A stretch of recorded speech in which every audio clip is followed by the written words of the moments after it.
Hello guys, I'm Fiona. In today's training video, we will ask Engineer 1 to explain us the function of 3 buttons on the small PP strip machine.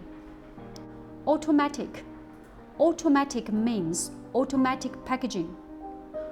You can select 1 strip, 2 strip, or even 3 strip per package.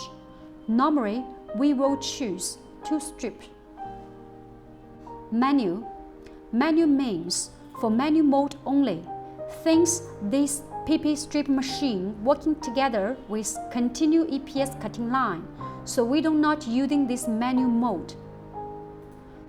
Conveyor.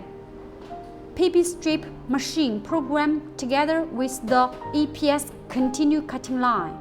So when you choose this function, that means PP strip machine will only behaves as a roller conveyor, only pass but not packaging. Above setting is based on customer's real order. Thank you for watching. I'll see you next video.